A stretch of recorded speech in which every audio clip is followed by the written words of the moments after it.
Good afternoon, good evening, and hello, everybody. Whether you're joining us from Sri Lanka or the UK or somewhere else, it's my pleasure to welcome you to our second Speakers Corner panel event, this time in partnership with Leeds Sri Lanka. My name is Marissa Rawlins. I am a policy and advocacy expert, and I'm the fundraising and development lead at Solar Village SDG CIC. I'm really delighted to welcome you today, and thank you for joining us to learn more about the energy crisis in Sri Lanka. So just before we start, just some brief housekeeping rules. Could I just ask the audience members just to keep your mics off and your cameras off, but do feel free to introduce yourselves in the chat, and please put any questions that you have for the panel into the chat, and we will try to get to those questions later in the discussion. Next, I'll just introduce our moderator, Nilmani Rowlands. Nilmani is the CEO of Solar Village SDG. She's a lawyer specializing in immigration law, and she's going to guide us through the discussion today. I'll hand over to Nilmani. Thank you. Thank you so much, Marissa. Good day to you all and welcome. A little bit about Solar Village SDG first. It's a UK-based community interest company focusing on harnessing of solar power to promote sustainable development, improve education, and uplift lives of rural communities across Sri Lanka. Now, energy security, energy sovereignty, and independence are perhaps the most important of issues for a nation like Sri Lanka after food and water. To discuss this important topic of energy, we've brought together an exceptional group of experts in renewable energy. We are very grateful to Sri Lanka Leeds for collaborating with us today. However, by way of a very brief introduction, I'd like to share these few slides with you. Our agenda today will comprise of 3 presentations by renewable energy experts, followed by a moderated panel discussion and a brief Q&A with the audience. The background to this discussion is the fact that Sri Lanka has signed up various international commitments, and the Ceylon Electricity Board, the CEB, has a long-term generation expansion plan 2023 to 2042, which takes account of these. Sri Lanka has committed to Agenda 2030, net zero by 2050, and no new coal compact to show willingness to make the transition to renewable energy. Our speakers will consider how far we've adhered to our own undertakings as a nation. Solar Village SDG became concerned as our organisation relies on the CEB's Net Plus schemes to promote the uptake of micro solar energy and to support sustainable development in Sri Lanka. This is the Solar Village concept that Professor Dharmadasa has been advocating for many years. Reductions in unit price on the payback scheme to prosumers, the solar panel owners that is, were announced in February 2025 with nationwide power cuts that same month. And this was followed by a press release from the CEB in April 25, which required solar panel owners to switch off during vacation periods. These were received as regressive measures by the public. However, we now understand the main issue is actually an outdated and extremely weak national grid infrastructure, which simply cannot cope with the hugely important need to make the necessary energy transition to renewables. With adverse weather conditions, weather events causing much hardship across Sri Lanka, the move away from renewables is very concerning. An Asian Development Bank and World Bank Group study predicts temperature rises of up to 3.5 degrees by 2090s in a highest emission scenario. This could be disastrous to the next generations unless climate risks are mitigated through renewable energy transitions. If there is a 100% transition to renewables, these damaging climate change effects can be mitigated. Our speakers and panelists will therefore examine the status of the energy sector in Sri Lanka and offer solutions to what is considered by many as a crisis. We will begin with a presentation of 20 minutes by Professor Dharmadasa, followed by Professor Bandara and Professor Ekanayaka. So over the course of the next couple of hours, we'll hear from our eminent speakers, followed by a 40-minute panel discussion and a brief question and answer session where we would like to hear from our audience as well. Please use the chat box to pose your questions to our panelists. We will be watching the clock closely, so we'll ask all speakers to please limit your summaries to the time allotted, and you will receive a reminder to wrap up 2 minutes before your time is due to conclude. So let me introduce you to our esteemed panel. Firstly, we're honored to welcome Emeritus Professor I.M. Dharmadasa, who is Professor at Sheffield Hallam University with 5 decades of university lecturing and 4 decades of active research experience. He's an engineering scientist who served in the DTI UK and European Commission's renewable energy panels. He's been the main assessor for a green hydrogen project in Germany and advisor to the Chilean government's renewable energy projects over the last 6 years, and he's also the chair of Solar Village SDG. Next, we have Professor Wijendra Bandara, who's chair of the Sri Lanka Sustainable Energy Authority and professor of physics at the University of Peradeniya. The AD Scientific Index ranks him the 2nd top scientist in energy engineering in Sri Lanka. He's received 9 President's Research Awards and serves as director of the Solar Energy Research Centre at Peradeniya. And finally, we've got Professor Janaka Ekanaika, who's our 3rd speaker. He's a senior professor and chair of electrical and electronic engineering at the University of Peradeniya, Sri Lanka. He's also a visiting professor at the Energy Institute at Cardiff University. He's served in advisory roles, most recently as Deputy Chairman of the Public Utilities Commission of Sri Lanka, Chairman of Expert Committee to identify strategies and devise ways forward to achieve renewable energy targets of the Government of Sri Lanka, Ministry of Power and Energy. So first we're going to hear from Professor Dharmadasa, and we'd like to ask you to share your views. Professor Dharmadasa, I'm handing over to you now. Yeah. Okay. Thank you. Thank you very much, Nirmini. I think you gave the introduction I was going to give. So let me go through through my presentation. I will do the introduction. In fact, this was done by you now. I will talk about the energy supply option for Sri Lanka, world energy scenario, unique opportunity we have with green hydrogen, main issues for the power crisis in Sri Lanka, and current status, and what are the main solutions. Our 2 speakers will talk about the current status and main solutions. So introduction, I will go through quickly since you mentioned the instability of the national grid and several power failures. The CB said this is mainly due to renewables, connecting renewables to the grid. CB has press released to shut down the rooftop solar and mini hydro. And this is a very serious issue, damaging the decision for the country. And this event openly discussed these issues. 3 presentations focus on main reasons, current status, and solutions to the problem. So what are the energy supply options for Sri Lanka?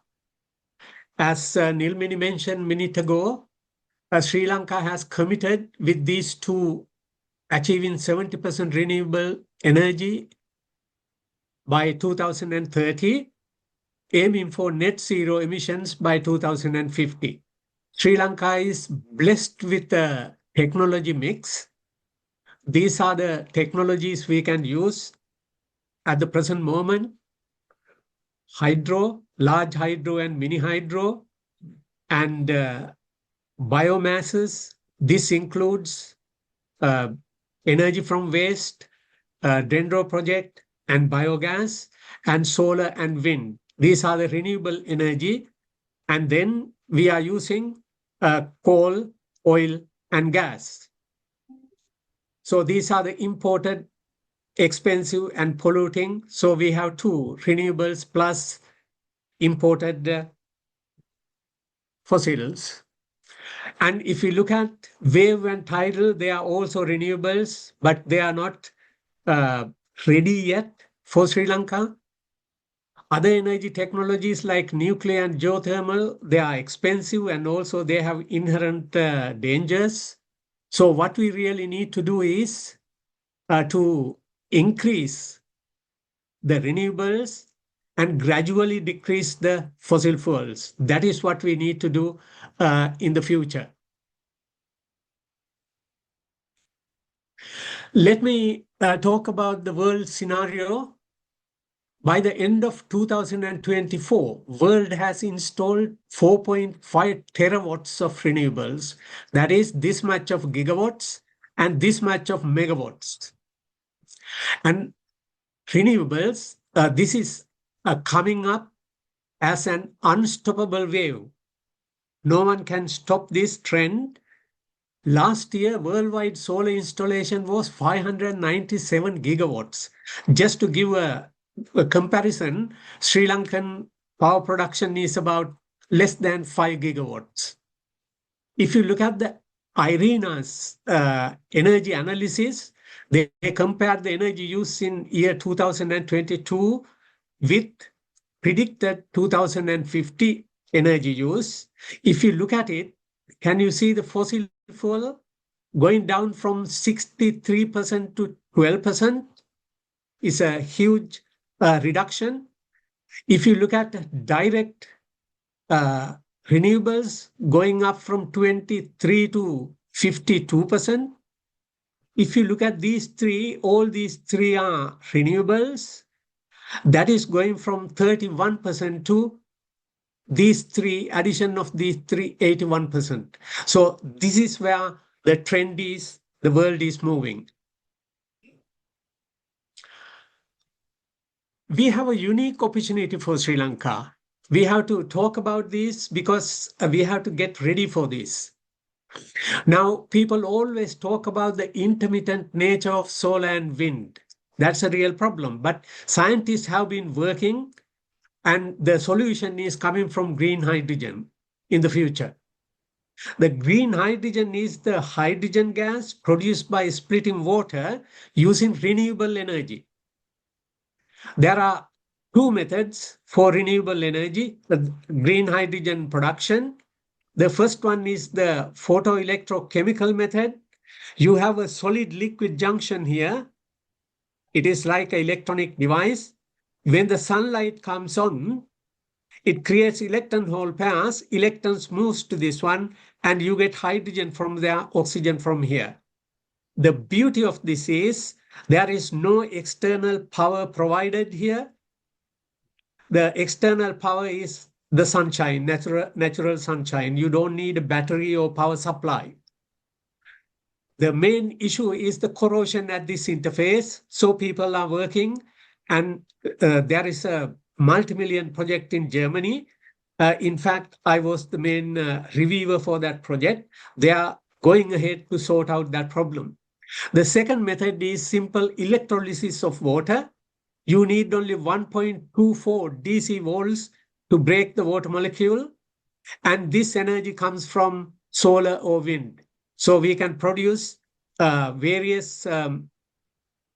we can produce green hydrogen using these two methods. You will also hear about blue hydrogen, brown hydrogen, gray, pink, and turquoise. These are the different hydrogen coming. For example, brown hydrogen coming from methane converted into hydrogen. Pink hydrogen, for example, is the hydrogen produced with nuclear energy. And that is why these names are given. But we are interested in the green hydrogen. Green hydrogen is produced by renewable energy. If you look at the green hydrogen, this is the versatile energy carrier in the future. Green hydrogen, you can store it, burn it at any time. When you burn it, you produce only water vapor. No any other emissions. It is simply water vapor. You can use it for transport using fuel cell technology. It's well established. Buses are running in London and in many developed countries. Use of electric vehicles should be rapidly increased, especially when it comes to electric vehicles. If someone has a solar roof, there should be some concessions to buy an electric vehicle because they can charge from their solar roof without any cost to the government or the country. Green hydrogen for industry. Green hydrogen can be converted into ammonia and fertilizer. And also people are now, instead of coal, people are using green hydrogen to make green steel and green cement. So this is versatile. You can use everywhere in the future. Sri Lanka has a renewable energy potential of over 200 gigawatts. This figure changes with the source of information, but it is very, very large. That is the message.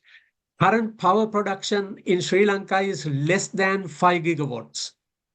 Hence, install renewable energy. What we need to do is install renewable energy rapidly, produce green hydrogen, and become an energy exporting country instead of energy importing country. Sri Lanka is sitting on a gold mine.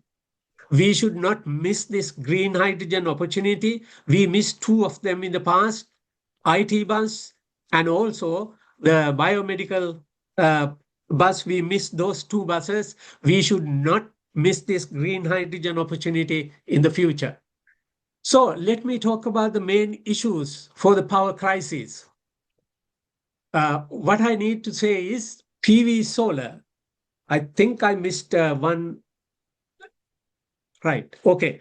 The first one I wanted to mention in 1991 or 1992, all the researchers in this field got together and had a network, and we started to promote.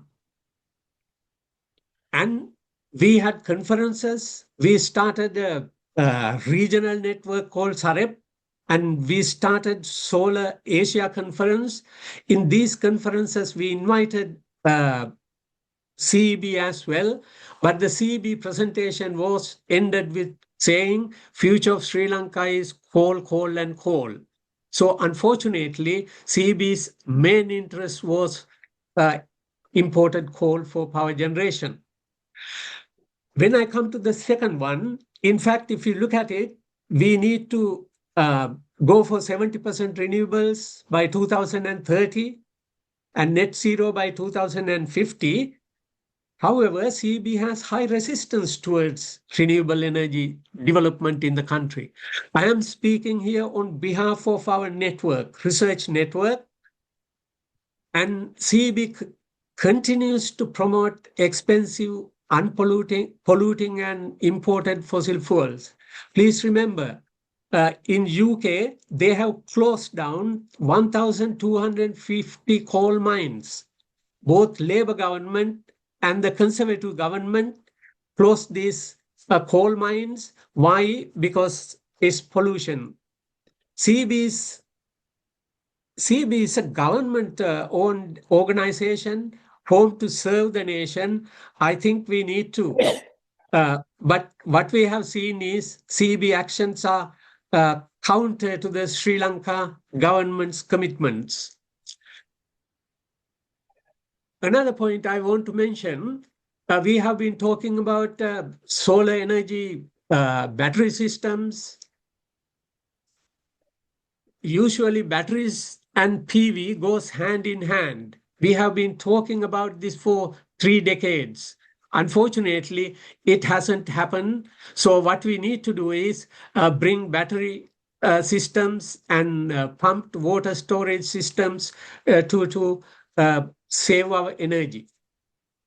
Now, private sector has expanded rapidly from 3 PV companies in early 1990s to about 650 companies today.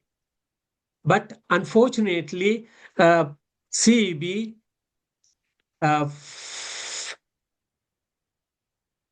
was slow to respond. So what we are saying is we have to work together at this stage to get this right. And also many Sri Lankans and even some previous ministers complain about the slow response of approval of solar energy projects and connection to the grid. One example I had was in one of our projects, it took 8 months to receive the net plus payment to a poor village community. We had to write to the CEB chairman twice through the Prime Minister's office to get this payment. So there are resistance. What I need to say is another point. We have been listening to the COP committee discussions, and we heard CEB salaries in this range, 300,000 to 900,000. It's fine. We all like to see these high salaries for Sri Lankans, but there is a huge disparity. Senior doctors get around 94,000 and graduate teachers get about 54,000. I think we need to look at these as well, but we like to increase these salaries in the country.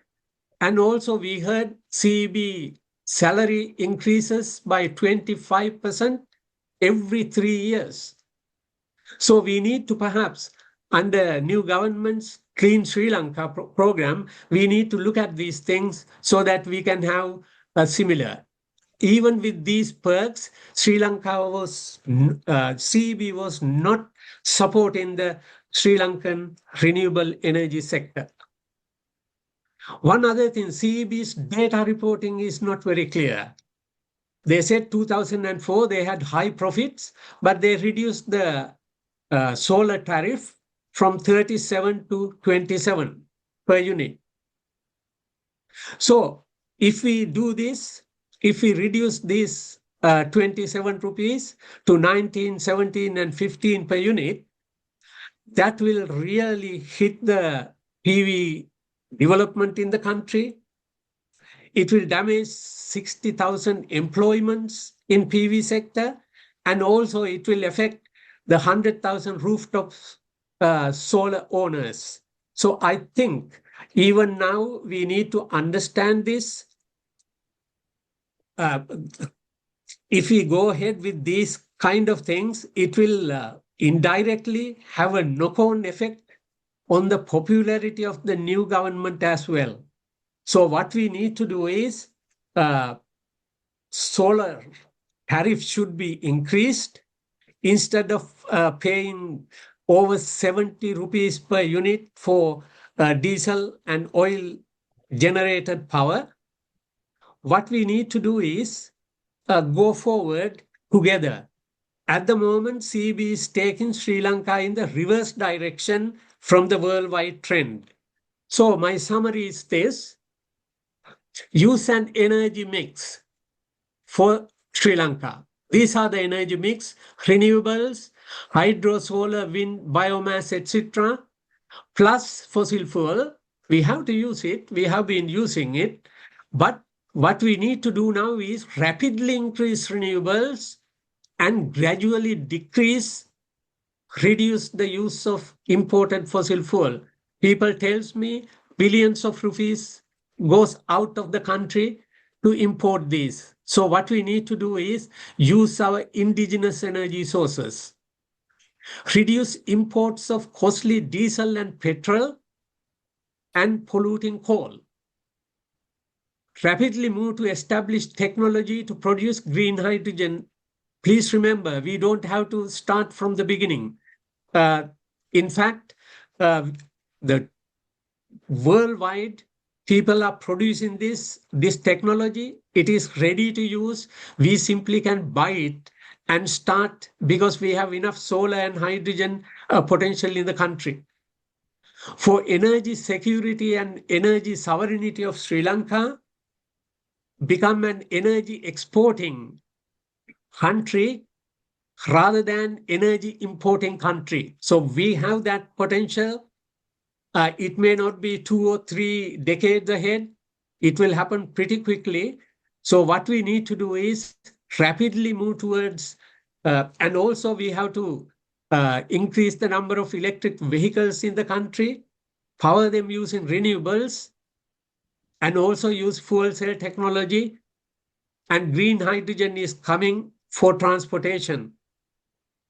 I think Sri Lankan government should also investigate whether we have a conflict of interest here in this case. So I think I will stop there. My main message is harvest the sun. This is our beautiful sun. Harvest the sun by using renewables and move away from fossil fuel. That is my main message. Thank you for your attention. Thank you. Thank you so much, Professor Dharmadas, for your insights. And I can see that there's a huge revolution coming with green hydrogen, and the potential for Sri Lanka is absolutely enormous. As you say, we just need to grab that opportunity. And I also hear your frustrations spanning over 30 years. And hopefully now that we have a progressive government and also a change of leadership at the CEB, I think we can look forward to some very positive changes and support for renewables going forward. Can I just now introduce you to our next speaker, who's Professor Ujendra. You've already heard about his background. Professor Ujendra, can we hear from you now? Thank you. Thank you very much. Good afternoon. All are welcome. First of all, I would like to thank Leeds team for giving this opportunity to me. The outline of my today's talk. First of all, I will give a small introduction. Then I will explain the present situation of energy demand, supply and renewable energy generation within the country. Then I will focus on energy resources available in Sri Lanka, that means indigenous and renewable energy resources within Sri Lanka. Then I will focus on expected barriers of bringing this available renewable energy to fulfill national needs. Then I will explain the future prospects. Supply portfolio in Sri Lanka. Energy needs of Sri Lanka are fulfilled either directly by using primary sources such as biomass, petroleum, etc., or secondary sources like electricity produced using fossil fuel, biomass, hydro, wind power, and solar energy. Sri Lanka's primary energy supply comes from biomass, petroleum, coal, major hydros, and new renewable energy. Out of all the primary energy sources, hydropower, wind power, solar energy, biomass are indigenous energy resources and they are environmental friendly technologies. Evolution of energy supply in Sri Lanka. Actually, comprehensive data on energy supply in Sri Lanka is available from 1970s. This figure shows the data from 1986 to 2022. Mainly, energy demand was supplied by biomass, petroleum, and major hydro power generation. Early stages, the biomass and petroleum have dominated, but later stage, actually coal has came. And when we compare statistics in 2022, biomass share was 36%, petroleum share was 32.2%, and reasonable amount of renewable energy also dominated. shows shares of total primary energy supply in 2022. Actually, biomass share was 36%, petroleum share was 32%, coal share was 12%, major hydro share was also 12%, and new renewable energy share was 8%. This pie chart represents 467.6 joules.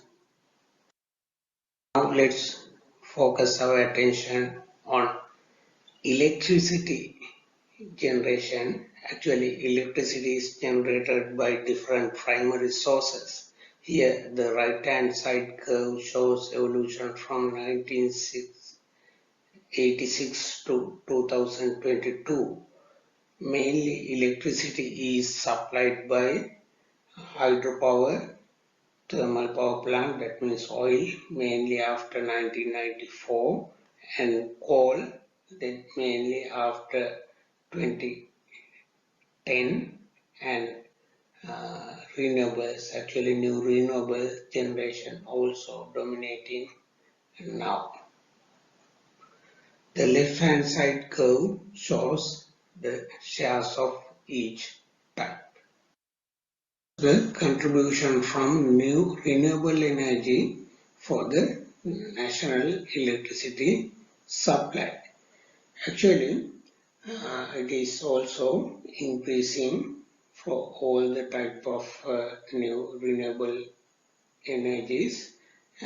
In particular, renewable energy generation exceeded 2000 gigawatt hours in 2022. Actually, it has contributed more than 11% of total electricity generation. In 2022, more than 45,000 rooftop solars were installed. Now, actually, more than 80,000 rooftop solars has been installed. In 2022, 660 megawatt capacity has been installed. Now actually more than 1,500 capacity was exceeded from rooftop solars. Mini hydro contribution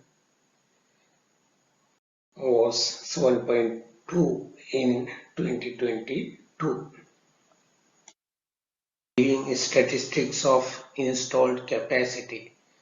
CB hydropower 1531, CB coal 810 megawatt, CB thermal other 771 megawatt, IPP thermal 270 megawatt, IPP wind 163 megawatt, CB wind 100, mini hydro 422, biomass and waste energy generation for electricity 54 megawatt, ground mounted solar ground mounted solar 187, rooftop solar CB 1115, rooftop solar LECO 253.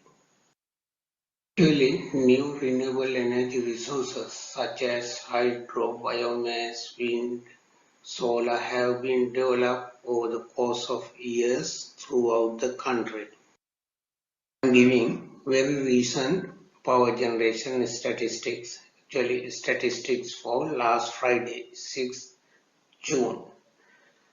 When we observe this curve, we can see mainly power was generated from coal and major hydro. Again, a continuous amount of power was supplied from wind and SPP mini hydros. Then during the daytime, we can see solar energy generation, yellow curve, and nighttime thermal power plants has been activated. In the table, I have given peak demand. Actually, daytime peak demand was 2,750, night demand was 2,767. The minimum demand was 1,677 on that day. We have to keep in mind that total peak demand is less than 3,000 megawatts. I am giving peak power generation statistics and electricity generation statistics. The top curve shows the power generation statistics at night peak. That power is mainly supplied from renewable energy. About 1,000 megawatts were supplied from non-renewables. About 1,500 megawatts were supplied from renewables. When we observe the bottom curve, that means the energy, again about 20 gigawatt hours were supplied from non-renewables, an average of about 30 gigawatts were supplied from renewables. Here we can clearly understand that power and energy supply from renewables is very much greater than non-renewables. Here I am giving shares of renewable and non-renewable energy for electricity generation. By observing this curve, one can understand that share of electricity generation from renewable energy is very much higher than that of non-renewables. Actually, in certain days, share of energy generation from renewables is higher than 70%. Actually, our aim in 2030 is getting 70% of electricity generation from renewables. This data reveals that we are reaching to our targets. Sri Lanka's renewable energy potential. We already discussed that the peak power demand of the country is less than 3,000 megawatt and total energy need per year is about 7,000 gigawatt hour. Actually, Sri Lanka do not have any fossil fuel. However, Sri Lanka has a lot of renewable energy resources like wind, solar and hydro. We have a lot of hydropower plants already providing large amount of energy and power to the country, and we have already installed about 1,500 megawatt power plants of solar.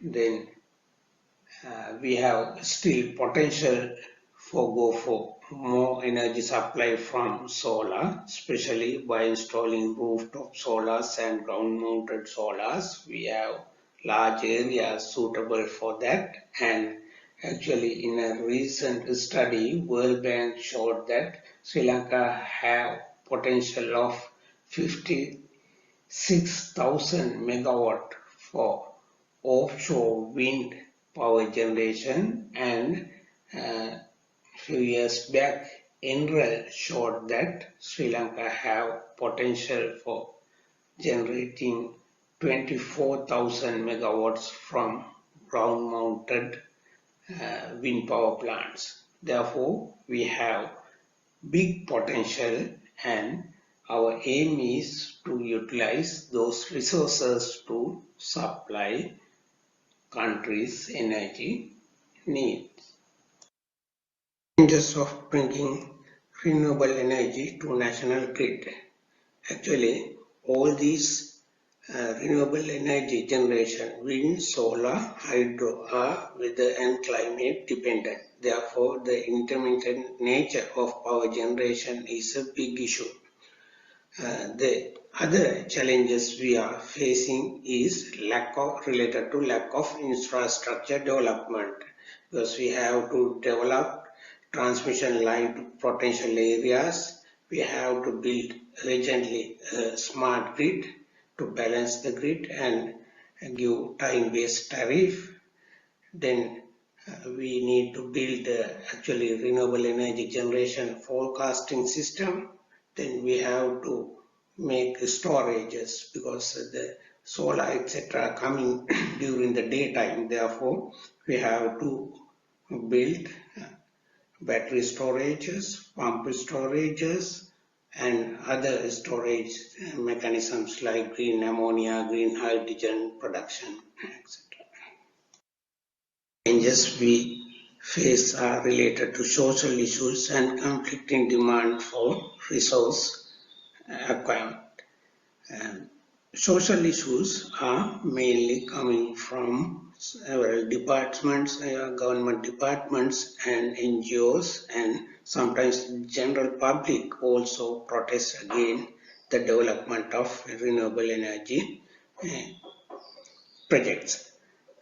The other things are related to slowness of approving process, the time taken to get EIAs, land acquisition, and other constraints. Conclusions and prospects. The current status of the country's renewable energy supply is highly satisfactory compared to that of many other countries. Our aims, that is achieving 70% renewable energy generation by 2030 and net zero by 2050, are feasible targets. We need to develop core grid support such as storage systems, renewable energy forecasting system, and smart grid as soon as possible. Energy storage initiatives are already planned and underway.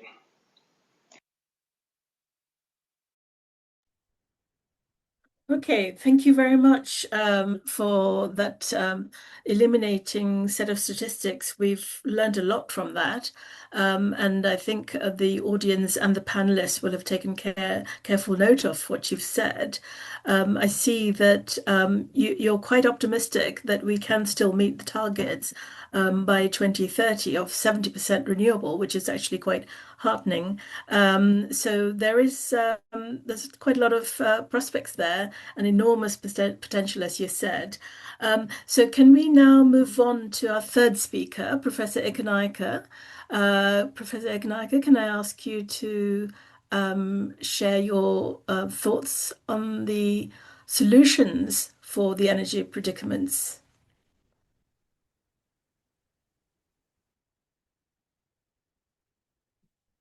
Thank you, Nirmini, for inviting me to do this presentation.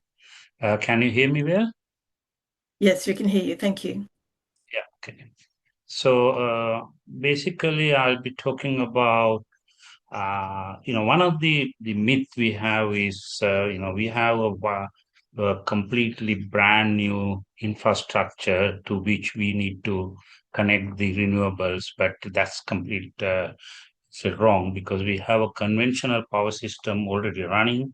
So it's very important to understand what are the requirements of this power system, and then how we can operate a renewable rich grid without compromising the reliable supply at lower cost for the consumers. So this is where my presentation will be basically concentrated on. Now, if you look at the conventional power system, what we have is lots and lots of generators connected to various bus bars. Now in Sri Lanka, we have hydro generators in Mahavali and Lakshapan complex, and we do have a few diesel generators at Keravalapitia, Kalnithis, and so on. And then we have large coal power plant connected to the Putlambas, and in terms of renewables, of course, we have few wind and solar plants. Now, most of the conventional power plants, whether it is coal or hydro or diesel, they are synchronized generators. Let me tell you what it is. Now, when you look at you know, some of, these acrobatic dancing or, that kind of dancing, you see that everybody who is following the dancing steps, they are in synchronism. Now, they are not looking at each other. They are basically synchronized to a particular music. So, exactly as the slide you see, our synchronized generators are all dancing at a same frequency, which is 50 hertz. So if there is a slight frequency variation, the generators in the entire country will follow that new frequency. So that's the kind of system we have right now. Now, if you think about renewable generation, now this is typically modern wind turbine. Now, these are not danced into the same frequency. The reason is you take the 50 hertz AC, convert into DC, and invert it to a different frequency. So they are kind of the turbine side and the grid side is completely decoupled, so they don't follow what is happening in the grid. These are called asynchronous generators. Now, solar is the same. Solar is a DC source. So basically, we use an inverter. Inverter is having a DC bus. So again, we don't get exactly the same kind of uh, operation as the conventional power plant. So we are trying to connect these asynchronous generators into the synchronized network. So why we are stable now and why CEB or the new, whatever the new formation of CEB is talking about, our balancing problems, instabilities, and so on.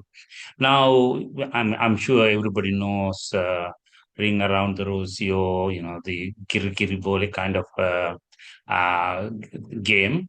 Now, if you have so many players in this one, and if one player goes off with in terms of the speed of rotation, it's not going to affect the entire the game, because there are, if say there are 10 players, so 9 players are working at the same frequency and only one is slightly off, but that's not going to have a big issue. But what is happening is the old conventional power plant is slowly replaced by the renewable energy generation, which is asynchronized. And you saw that in Vijendra's slides. There are periods where the asynchronized generators are dominating. So we are trying to run a system which has that kind of two different types of systems.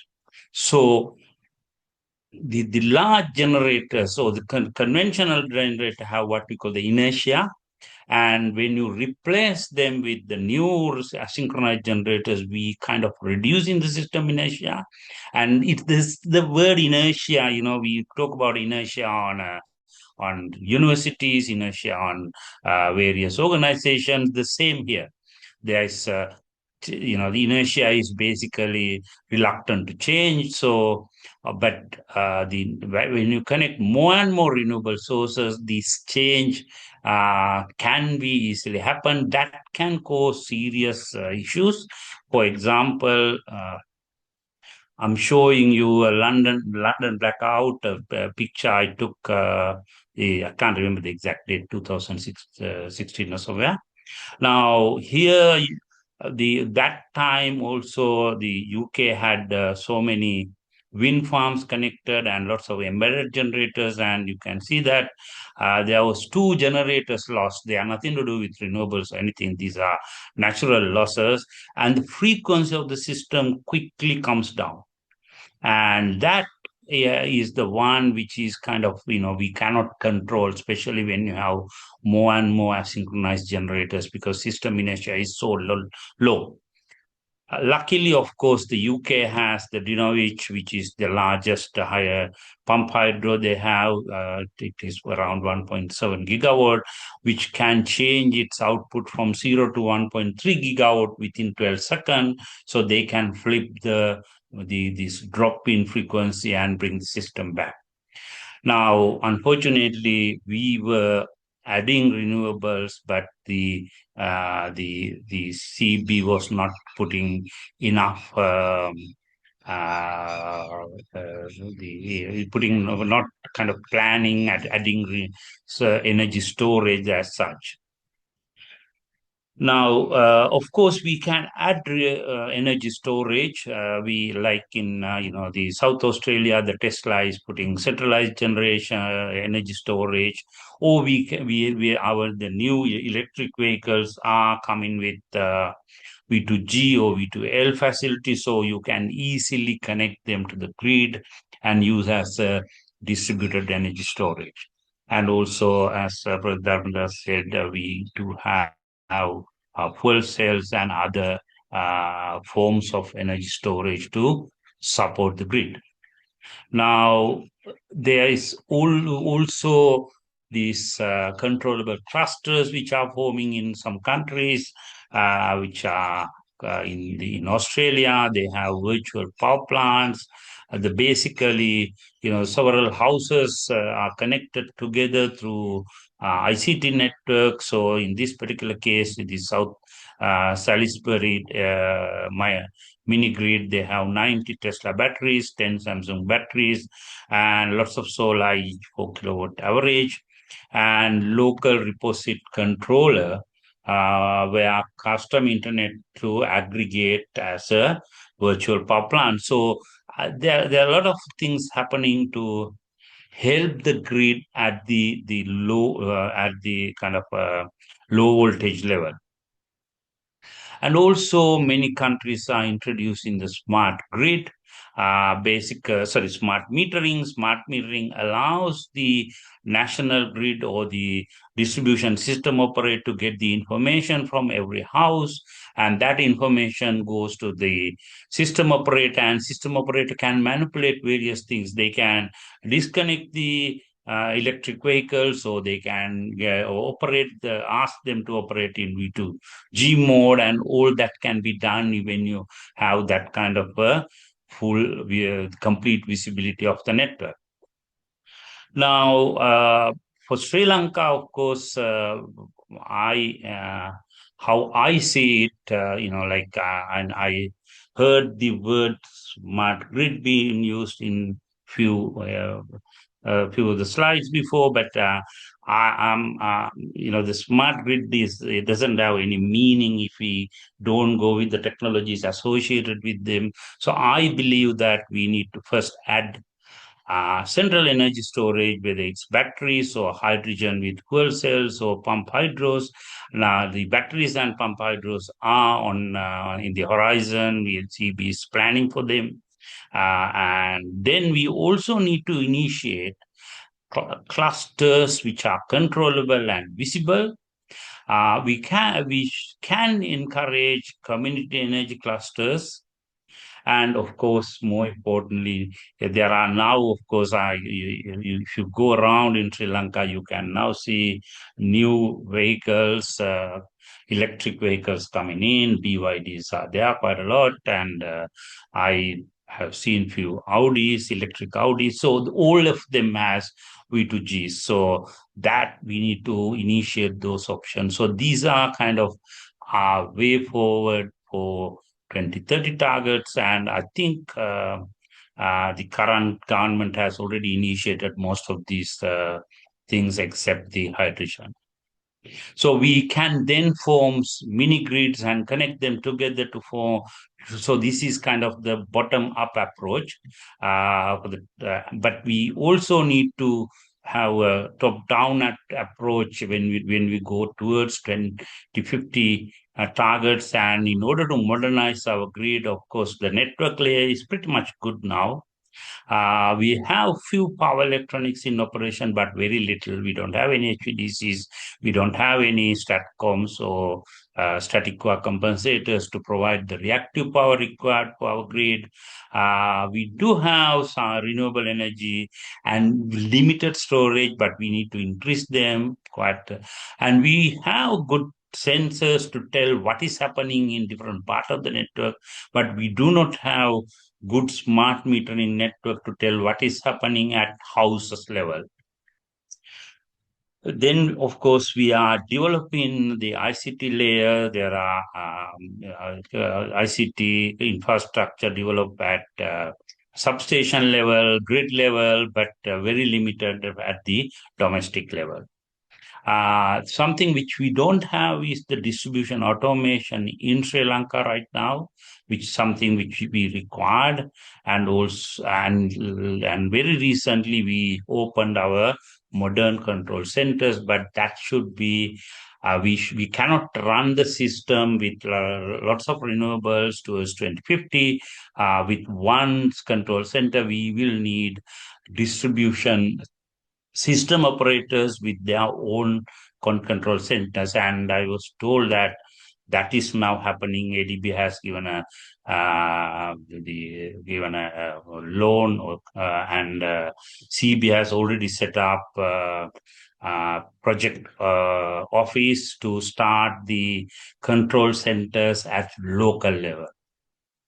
So with that, I stop my presentation, and thank you very much for giving me this opportunity. Thank you so much, Professor Ekanaika. That's really interesting. I know it's quite technical, and I'm grateful to you for trying to simplify it and make it more accessible to the layman. There's still a bit of technical things that I think when you're completely not from the industry, it's going to be a bit difficult. But because you're around for the panel discussion as well, I'd invite anybody who would like to ask you any questions to put forward any questions into the chat if they would like further clarification. But what I'm taking away from what you've said is that things are moving forward, and there are solutions, but there's certain levels of investment that has to happen, and certain things have to fall into place for us to move towards the 70% renewables or the 100% renewables. That's what I'm taking away from you, so from what you've said. Thank you so much for that. It's fascinating. And I'd like to ask Marissa now to introduce the panel. Thank you, Nilmani, and thank you to our earlier speakers. So before we move into our moderated discussion on the issues and barriers for the energy sector in Sri Lanka, I'm just going to introduce the panelists. And could I just remind the audience members, thank you so much for your comments and questions. And if you have any other questions, please put them in the chat and we will try to get to all of them later on in the Q&A. So our first panelist is Emeritus Professor Lakshman Desanayaka. He is a multi-award winning professor, including the prestigious Sri Lanka National Award Vidya Nidhi, and he was chair of the physics department at Peradeniya University for 40 years. He was former director of Postgraduate Institute of Science before joining the National Institute of Fundamental Studies as research professor, and he is ranked among the world's top 2% of research scientists. Next, we've got Emeritus Professor Oliver Eleperuma, who has decades of experience in the chemistry department of the University of Peradeniya. Our third panelist is Dr. Vidura Ralapanawe, who is a leading energy analyst and advocate of renewable energy with prior experience in SLSEA, CEB, and Power Sector Reform Secretariat. Unfortunately, Dr. Lakmal Fernando had an unavoidable travel commitment, so he can't be with us today. We do have in his place Professor Ajit Vera Singer, who has kindly stepped in to join the discussion.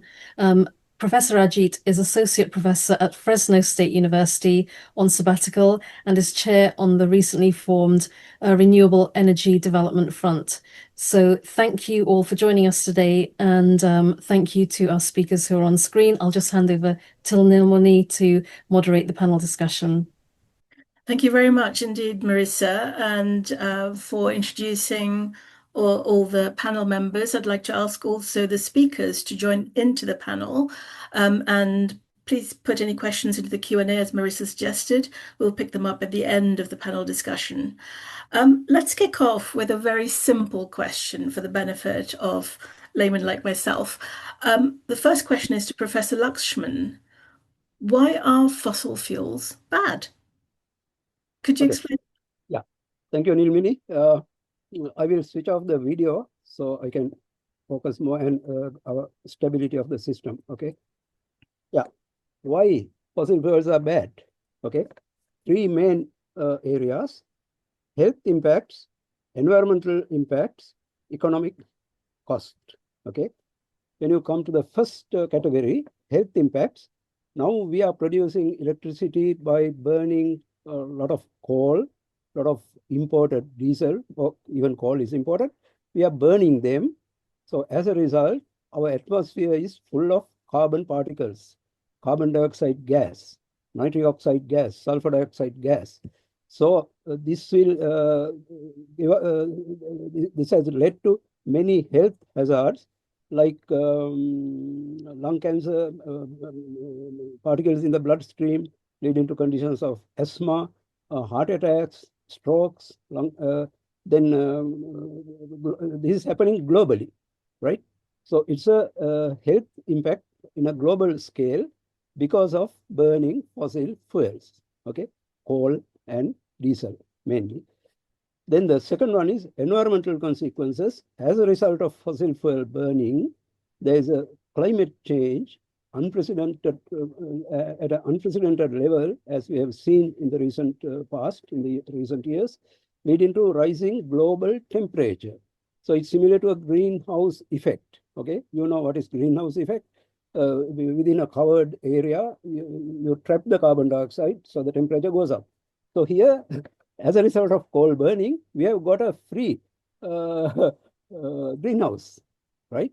The earth is covered by this greenhouse, which traps the heat and traps these particles, leading to climate change at an unprecedented level, as we have seen.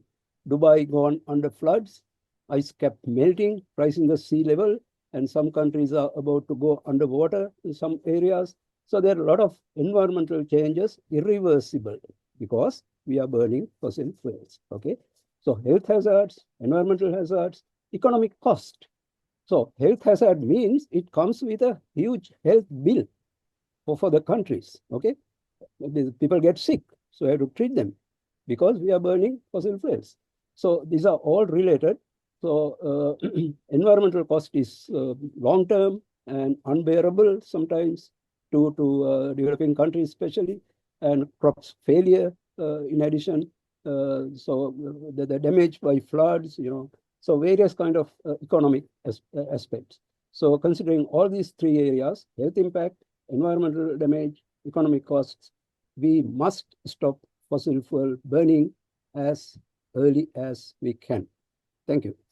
I see. Thank you very much. That's really helpful to understand that. And now I'm getting why we've signed up to these agreements internationally to reduce fossil fuels and to increase progressively the renewable energy. Thank you so much for clarifying that.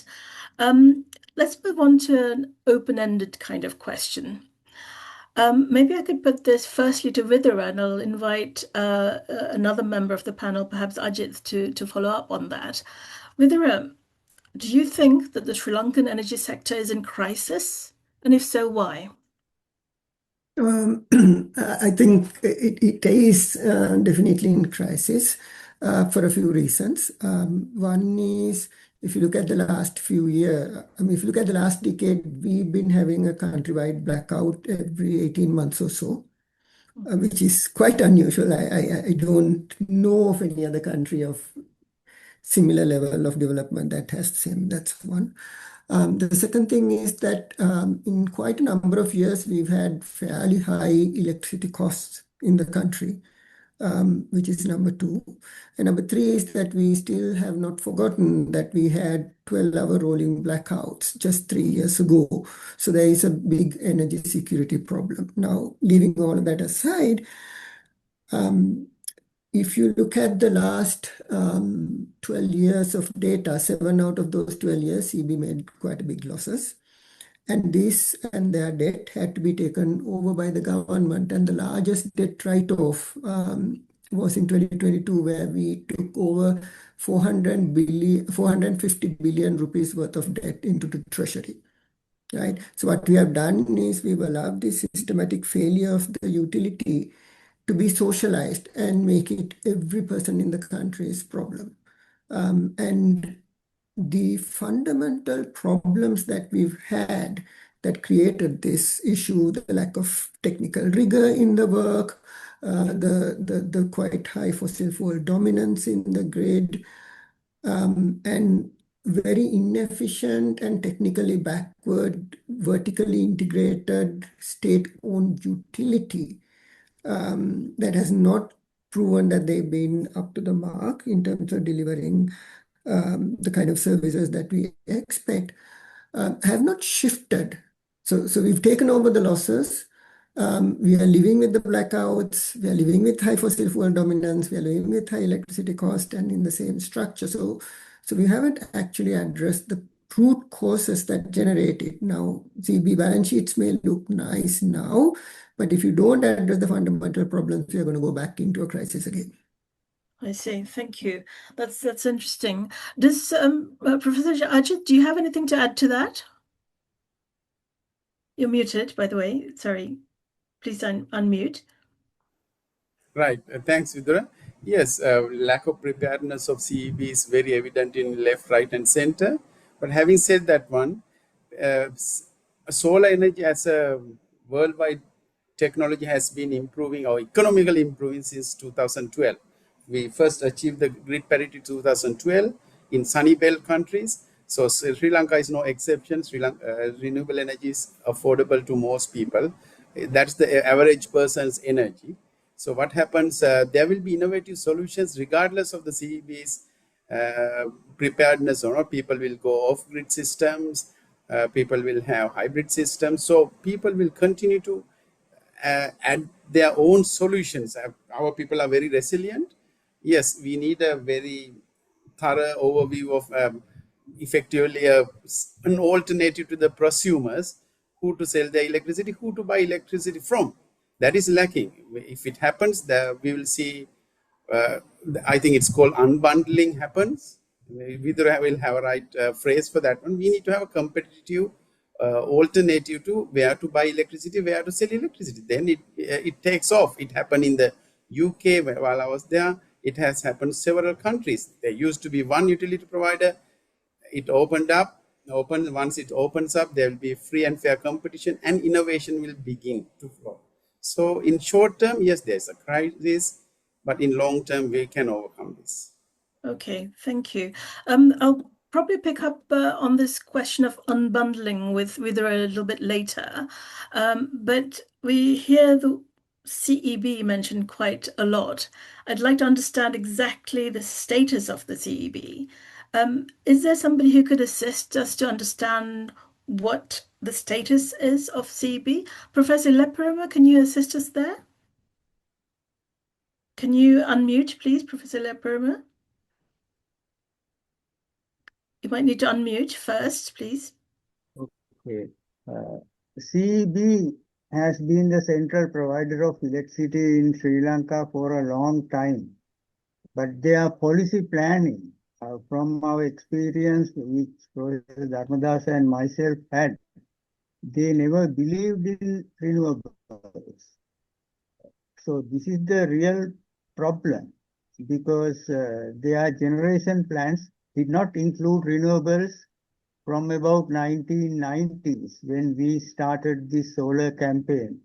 Professor Dharmadasa and myself, along with a few others. So they did not have a power generation plan to include renewables. And also, I think at least now they have to think about it because this government has a policy. Their policy document says we have to go for renewables 70% by 2030 or something. But that has a lot of challenges. We need to have this storage system which Professor Dharme also talked about and Dr. Vijendra, Professor Vijendra. So we have to have these storage systems going and we have to work on them if we want to make this dream a success. So, thank you. Okay.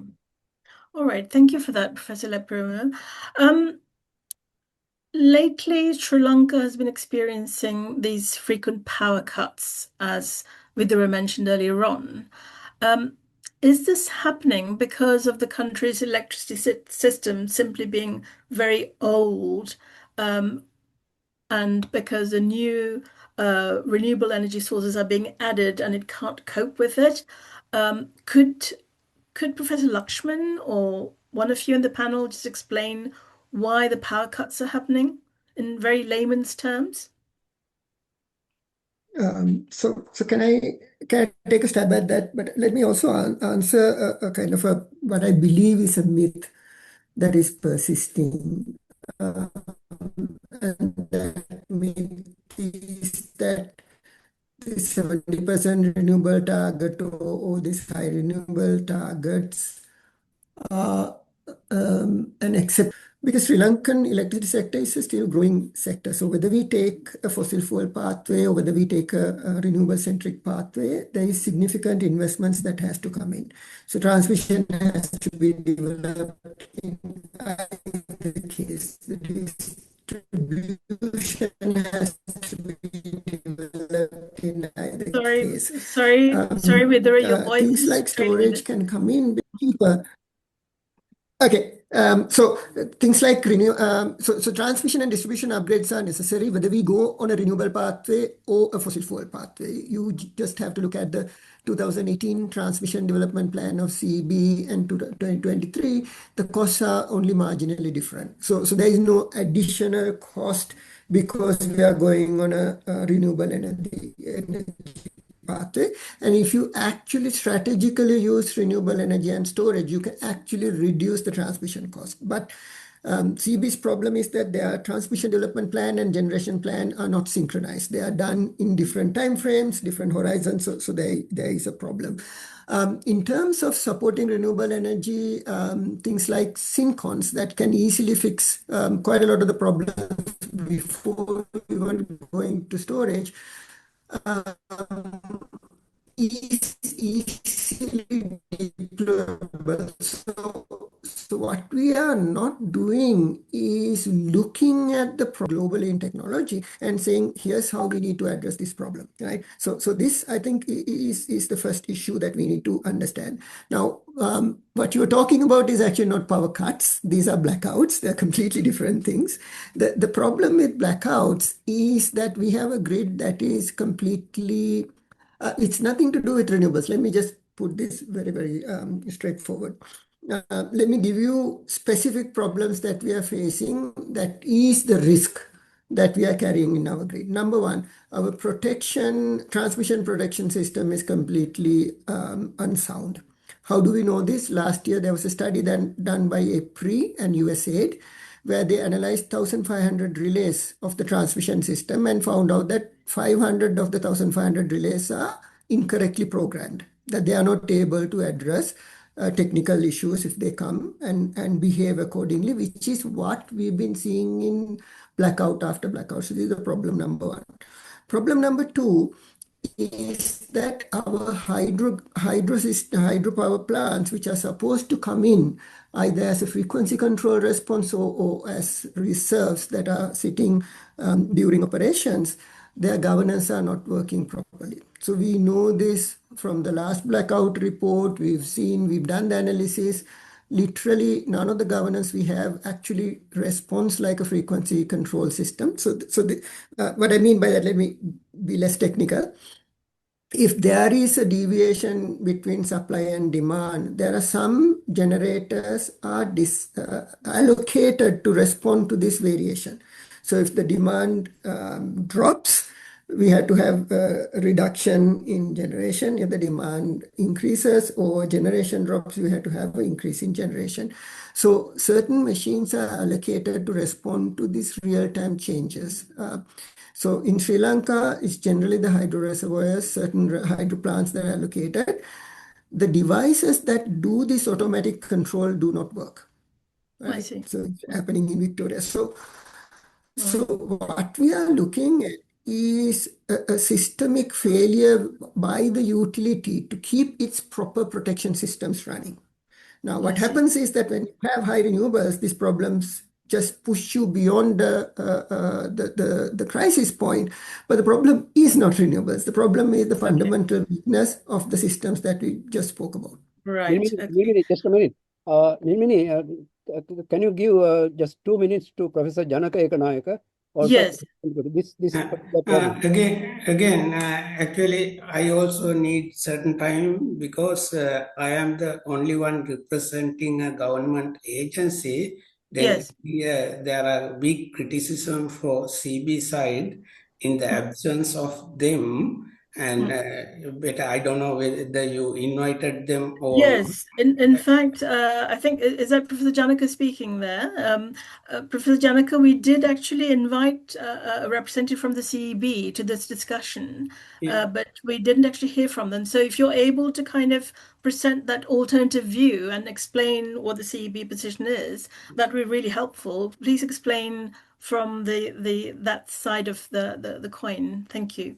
Go ahead. Professor Vijendra Yeah. Bandar spoke. Yes. Oh, I see. Okay. Therefore, I will give answers to almost all the previously raised questions because Right. we have to mention because I am representing a government agency I as see. well. Right. Okay. And Go ahead. Go ahead, Vijendra.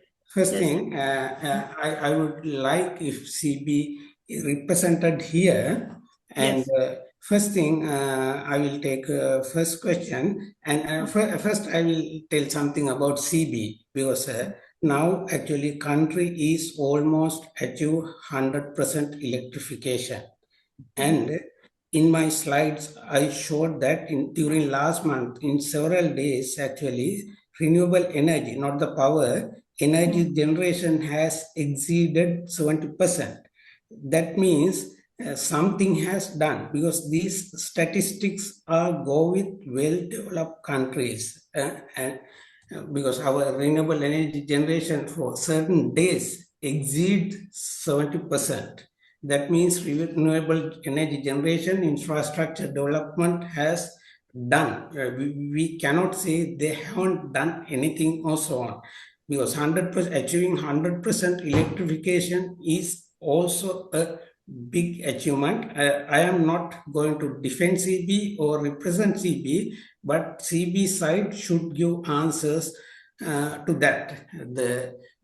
Now I am moving to the first question. Maybe perhaps since I am going to answer almost all the questions, I will need some more time because I am the only one representing the government agency. First thing, the crisis.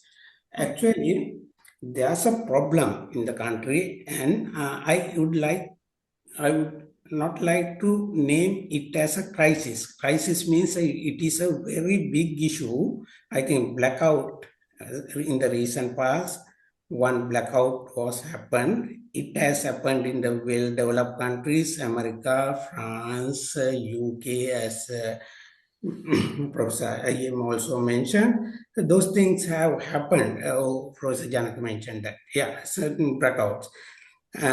Because actually here, when we bring these renewable energy to our national grid, certain infrastructure hasn't been developed. Actually, that is policy level problem. especially when we bring this renewable energy, we should be carefully, because I mentioned that actually country's power demand is about 2,300, and about energy-wise, 70% or around 60-50% is coming from renewables. Then actually the intermittent nature of renewables are a problem. It is weather dependent and climate dependent and so on. And seasonal, especially hydropower, also seasonal. Then we have to develop infrastructure, especially need grid support, okay, to bring actually these renewables, actually infrastructure. Basically, transmission lines should go to the potential areas. That is one thing not has been developed and well planned. Therefore, now actually CB, I know I was in certain committees and so on. Now we already have a plan to build transmission line to potential renewable energy areas. The other thing is that actually we need smart grid.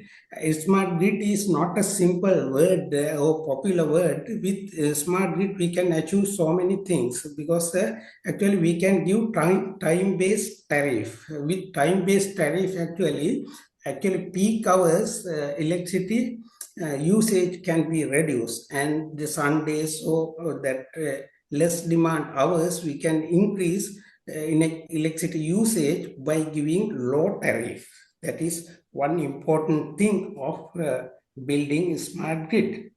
The other thing is actually CB says that we cannot see the generation, the solar energy, because we need actually forecasting system, renewable energy generation forecasting system that has not been developed. Those are actually policy level things. Now I know actually CB is acting on developing those things. The other thing is, due to intermittent nature, we have to develop storage like battery. I know actually now cabinet approval has already taken by CB to build 1640 megawatt hour battery storage. Now they are planning to build actually pump hydro storage. Now we are considering the hydrogen production, storage, ammonia production as well. Actually now we are planning, and our plan are going very well, and this is not a crisis. Actually we have some problems to solve. Okay. Thank you. So Nilmini, can I just respond to it, because I think very briefly, please, Vidura. Yes. Very briefly. Go ahead. Yeah. So what Professor Vijayendra said is execution issues. These are not policy issues. So CEB has been planning for 70% renewable energy from 2020. So and if they haven't visualized the system upgrades that needs to be done, that's not a policy issue, because the policymakers, ministers don't know what needs to be done in a grid to address that type of a renewable energy penetration. That's number one. Number two is that there are many islanded grids. I'm not talking about connected grids. Islanded grid, for example, Western Australia, which has 40% variable renewable energy in a grid which is similarly sized. Our variable renewable energy penetration is about 10% to 12%, right? So these are not problems that are outside the technical domain. And let me talk about storage. CEB has been talking about pump storage from 2014. The current pump storage plan is going to come in 2034, 10 years from now. It's not going to solve any of our current problems like curtailment and grid stability issues. On storage, the 2023 approved plan had the first battery storage to come in 2024, which was not built, not tendered. The second battery storage to come in 2025, which is not built, not tendered. The next battery storage to come in 2026, which is not built, not tendered. These are not policy failures. When the CEB gets their generation plan approved, there is no policy problem in contracting it. It's just that they did not float the tender. It's as straightforward as this. So what I'm understanding from is that the policies are there, but they're not being implemented, they're not being actioned. But just moving forwards, I know clearly there have been some failures in investing in certain aspects of the infrastructure. That's what I've also understood from what I've heard so far. But could I bring in Ajit here and ask him what his view is on how we can move forward? What's a strategy for moving forward to bring in more the correct type of infrastructure, the storage or whatever else the system needs? And where's the money going to come from? Right. We heard the solutions in several ways. We need to upgrade regardless whether the renewable energy comes or not. It is out dilapidated by any means. It is been on the card not just 1 or 2 years. It's been on the go since 2012 or 14, and people don't get electricity in the masses. They don't get electricity at a subsidized prices, so people pay electricity regardless. If somebody doesn't pay 2 months in a row electricity, there is the cutoff notice. So CEB must have money because it's a business. End of the day, it's not a subsidized venture.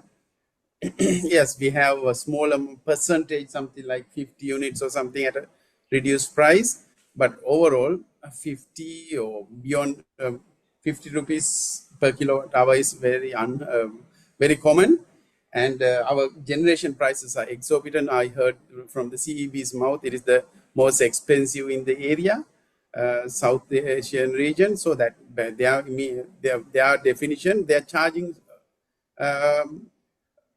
it doesn't, as Vidra also said, CB is our organization. We need to make it more efficient. We need the investments. Where the investments come is a bigger discussion. We had investors lined up 2018, 19, and we had talks with Dr. Bhattakur at that time. We invited them to come to the Solar Power International. There were 18 billionaires who lined up to invest in Sri Lanka. And it is, if I have told everybody, they were going to send 2 people. Then they eventually said if they're high officials, they need to come on at least business class. So that kind of talk was going on. Yes, investors are there, provided they can recover their return. They are not coming out of love for Sri Lanka. That is the nature of the business. If the investors come, they want their return. That's how the world works. And energy is one of the most profitable industries in the world. It is recession-proof, pandemic-proof. Energy industry by nature is, regardless of what happened to the world, energy is a profitable business. So hence, investors are there, make the terms and conditions fair. And also currently, we need to have an attitude when we turn on the diesel or electric car, diesel or petrol car, we are burning dollars. We need to have that concept in our mind. We are turning on the gas, diesel car or petrol car, we are burning dollars. We don't have, whereas electric, at least as you saw presentations from Professor Bandara, sometimes we are producing 70% of the electricity in our own country. That means if it's an electric car, 70% of the money stays in our country. So Professor Dame also said EV, PV packages to hand in hand. We need to have V2G, V2H technologies. These are, in fact, they are very old technologies. No longer they are in research labs. They are beyond research. They nothing to do research. So we have solutions available. Just implement those things. Yes, so the solutions are there. It's just implementation. Can I just, obviously the CEB's come under quite a lot of criticism for resisting integration of small scale renewable energy sources, such as the rooftop solar and the mini hydro, etc. There may have reasons for that, but what I'm asking is what are the structural or institutional changes that are necessary within the CEB to facilitate a more inclusive and renewable friendly. Okay, I'll take this on 1 minute because I recently joined the renewable energy development. Shall we ask Professor Janaka to respond to that Professor Janaka, question I think about power give him 2 minutes. Yes, Janaka, Professor Janaka. Yeah, please. Yes, Professor Janaka, go ahead. Okay, let's give the floor to Professor Janaka, and then perhaps you can come back after that. Okay, I mean, I'm not going to, talk kind of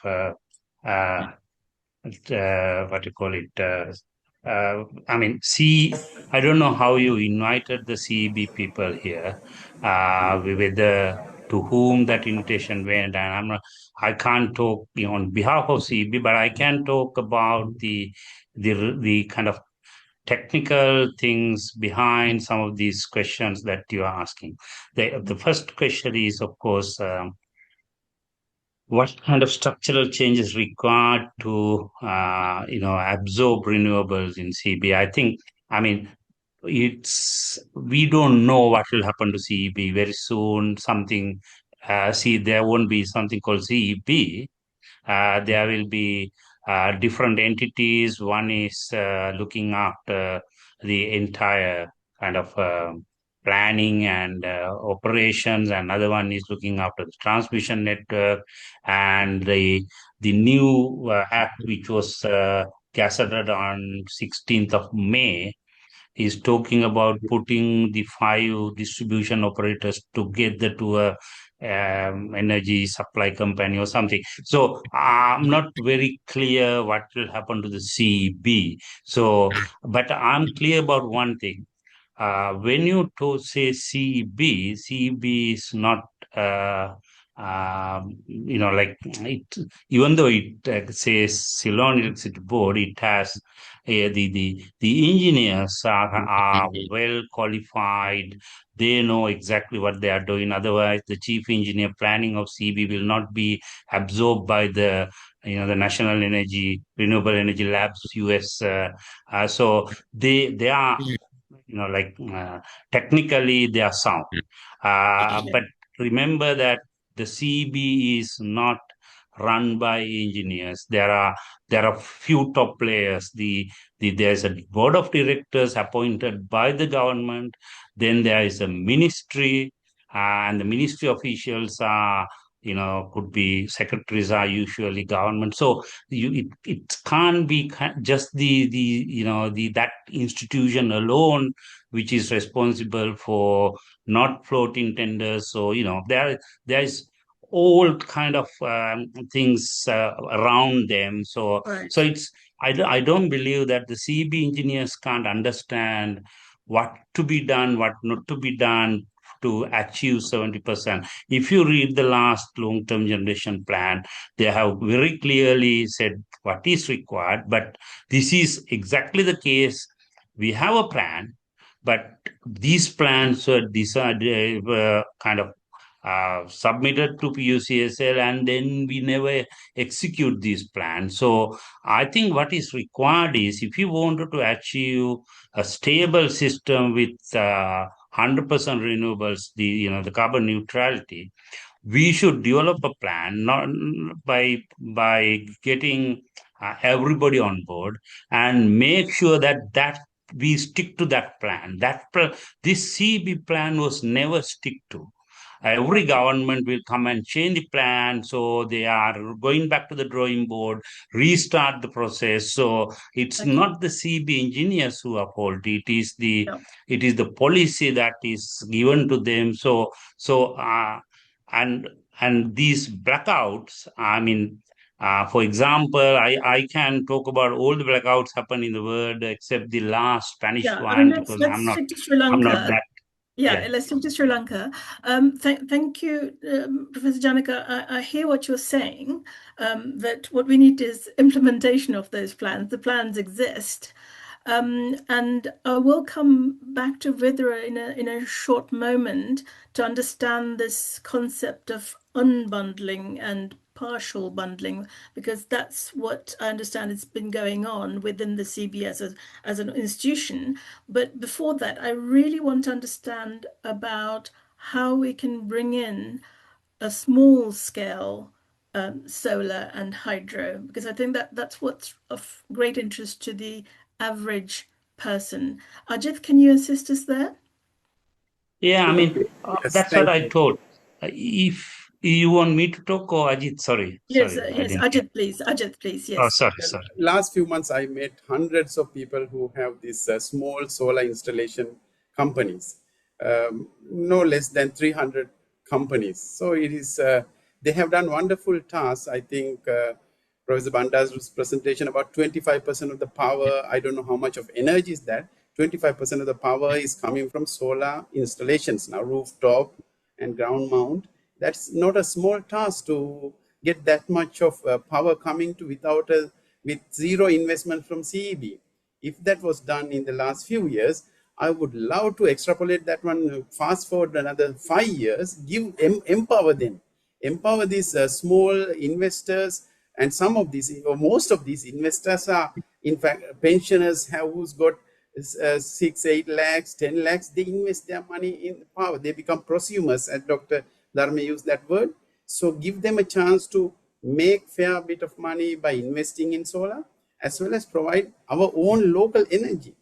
Isn't that the root of our becoming self-sufficient? Mean if we have mangoes, we need to use mangoes. If we keep on importing apples, we are going to run into trouble. So with these basics let's empower them in the right way, not in an absolute, we don't have to invest billions of dollars with them.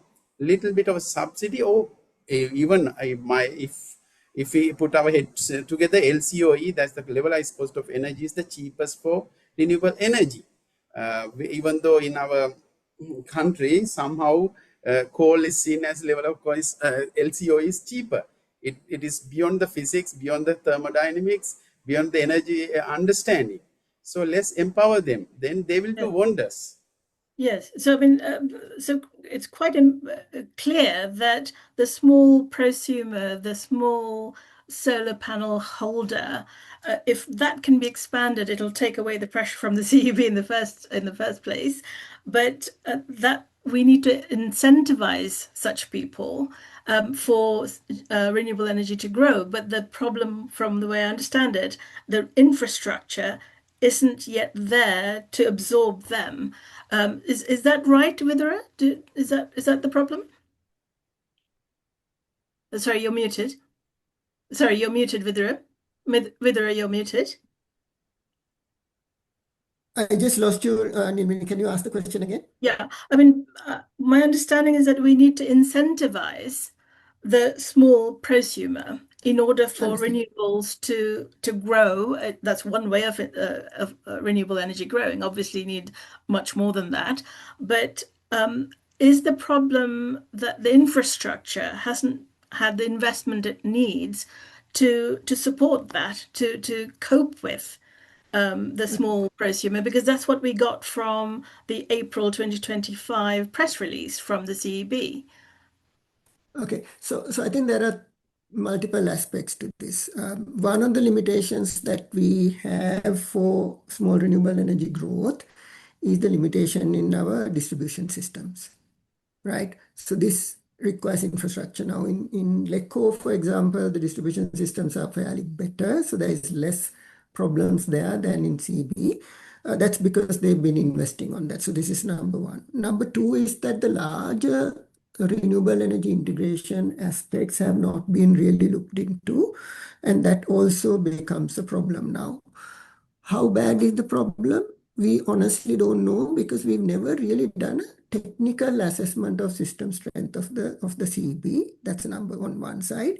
And on the second side, we have other system weaknesses that I spoke about that creates the risk of blackout. So what CB conveniently does is to take the blame away from them, is to put all the blame on renewable energy, right? So for example, even if you look at the last blackout report, it says, well, we think inertia is a problem. However, we don't know how much inertia we have in the system at any given point of time. So we are blaming something. We don't even have the basic infrastructure to do that. Looking at what happened during the holidays, such as Urdu and Vesak, where rooftop solar prosumers were asked to switch off their system, we know that there is a storage deficiency as well.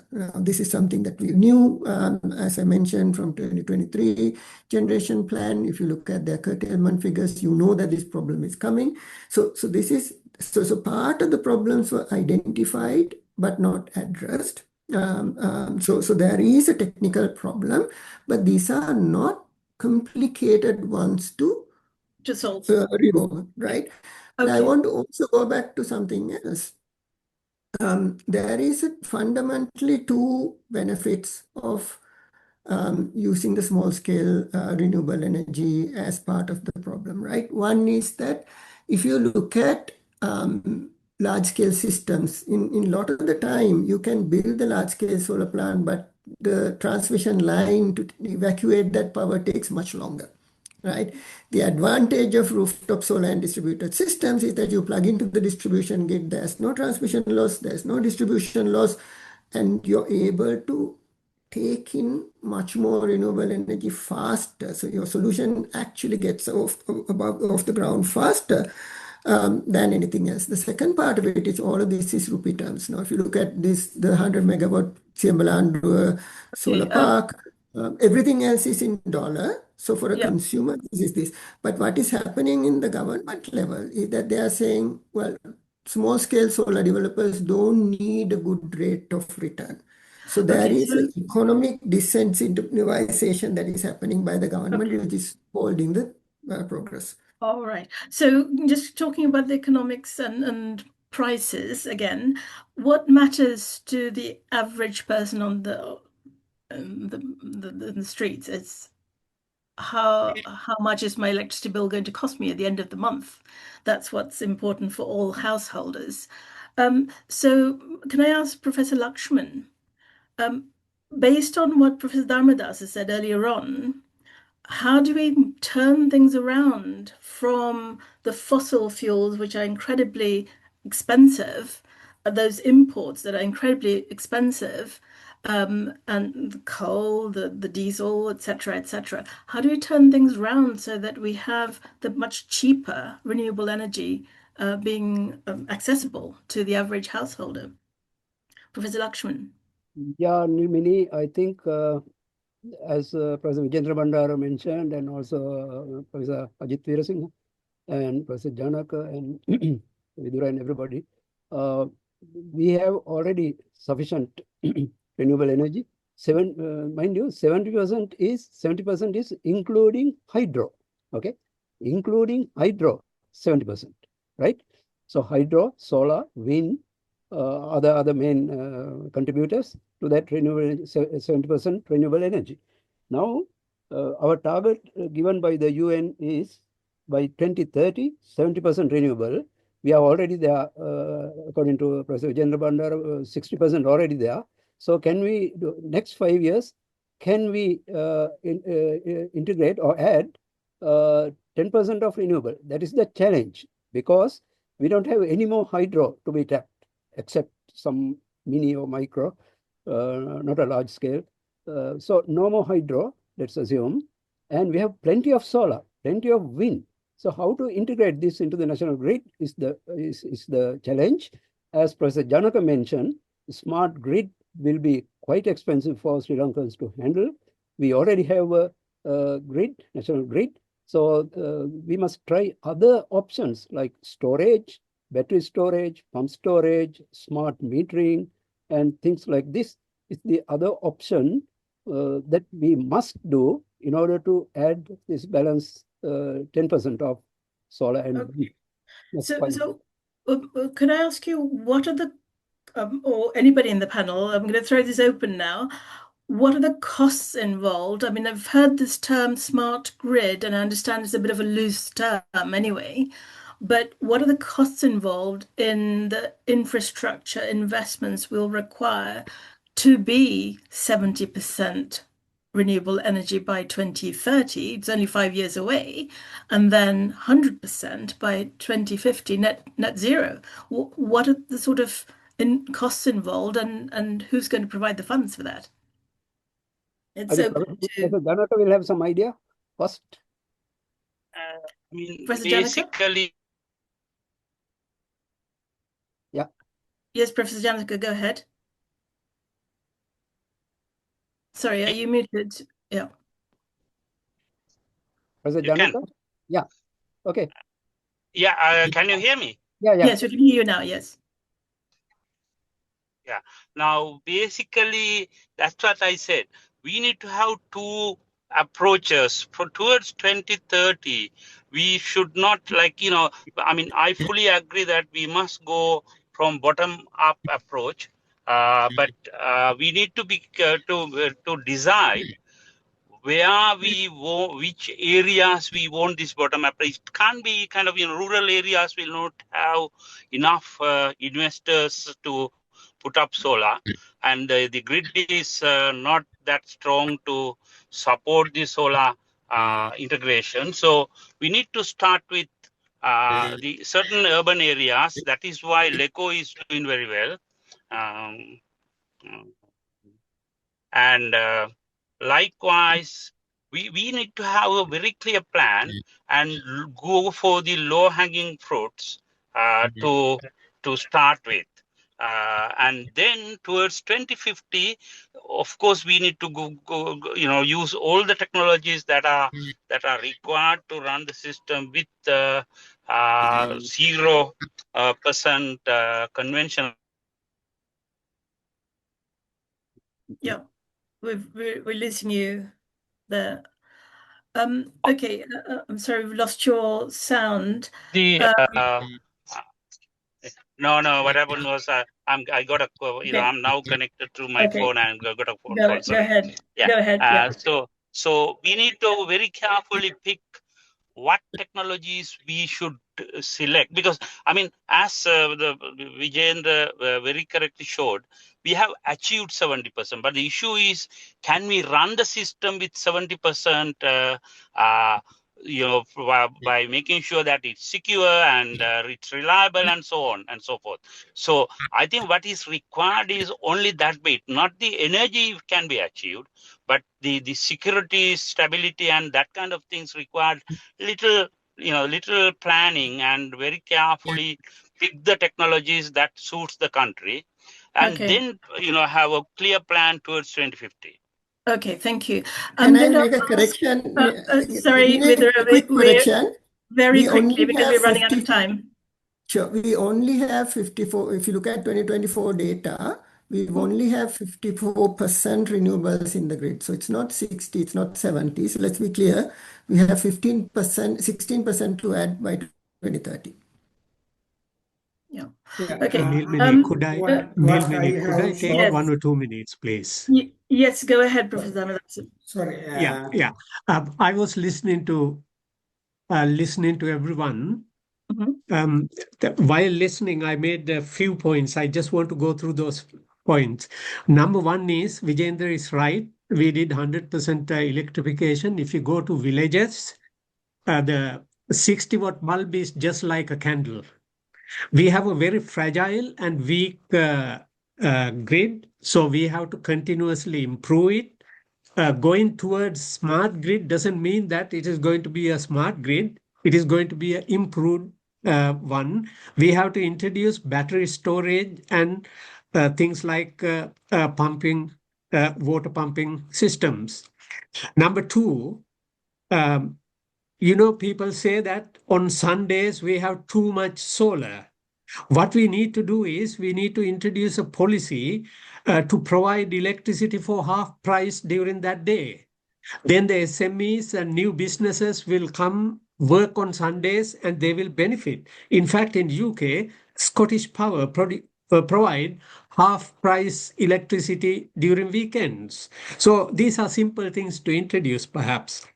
Yes. Then on Sundays, if we have a lot of solar, we can shut down easily the large-scale hydropower to use in the night and other times. That is, in other words, indirect way of energy storage. Few other things. I fully agree with Janaka, and we appreciate the hard work by electrical engineers. The problem lies with the top-level policy making and implementation. If we don't have the knowledge, we can send few young electrical engineers to countries like India or UK or Germany to learn how they do it and bring the new knowledge to the country. Number 5 is we have to somehow rapidly increase the renewables take-up and gradually reduce the fossil-based power production. That is what we need. My next point is we have to encourage the universities and research institutes to work on human capacity building on green hydrogen technology. I have been saying this last 6 years, but Sri Lanka is still sleeping. Now just beginning to talk about green hydrogen. Don't miss that opportunity. Yes. What we need to do is establish the green hydrogen technology and prepare the country for become an energy exporting country. We all have to, CEB, the government, people, we all have to work together Yes. so that we can become a very, developed country. There is a question in question to me by Anura Vikramasinghe. Can you give an indication of cost of green hydrogen plants? Not at this stage, because this is not going to be tomorrow or day after tomorrow. It may take 5 years or 10 years. Every technology, new technology is expensive when it starts. And in 1990, people said PV solar is expensive. Can you see after 3 decades what has happened now? And you can see what happened to the computers.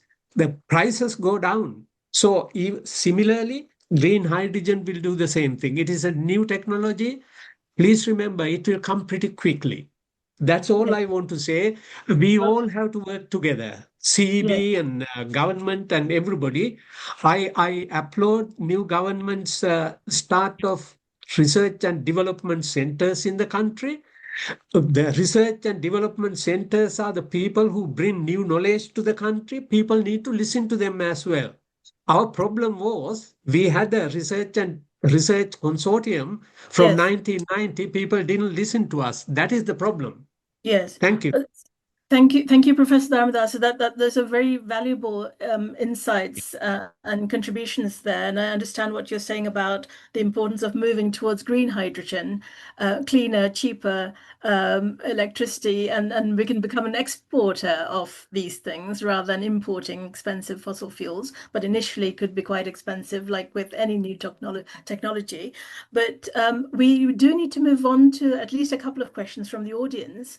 And I'd like to pick up on something that I believe Shamali has asked. In paraphrase, how is Sri Lanka defining and assessing security of supply in its energy planning process? For example, are we already using something like what's being used in the GB power system, like loss of load expectation? Who's best placed to answer that? Is this Professor Janaka or Professor Ajit? Who'd like to take that? I can give some indication of what is happening. Now, Right. according to the Act, CEP is supposed to submit. There are reliability indices called SIDE and SIFI and few. CEP is supposed to submit them to Public Utilities Commission to see how we are looking at this, the reliability of the system. However, CB is not doing that, and PUCSL is not bothered about it. So the security of supply, even though it's one of the key points, I don't think that is being taken care of. Okay, all right. Another question from the audience: who's responsible to achieve the 70% renewable? Ajit, can you help there? Whose responsibility is it? I think that should go to the Professor Bandara would be in a better situation to answer that. It should be a collective of CEB or Sustainable Energy Authority. Professor Bandara, you could be able to answer this question. Okay, Professor Bandara, do you have any comments on that? Who's responsible? Thank you very much. Actually, we, CB and the ministry and the government, all are responsible for taking this renewable energy, 70%, achieving 70% renewable energy penetration to national grid. Actually, as I mentioned, it is achievable task because I showed the last month statistics, mainly some days it is reaching 70% and some days 60%. I am not talking about last year because every month solar penetration is very large. Actually, it goes beyond the targeted values. That's why CB is failing to develop systems, because from rooftops, in the last year, CB expected 300 megawatts, but penetration was about 700 megawatts. Then they have certain difficulties to cater. The thing is that we all are responsible, and now we are working on that. As I mentioned, we are now making together with CB and the ministry battery storages, 16 battery storages.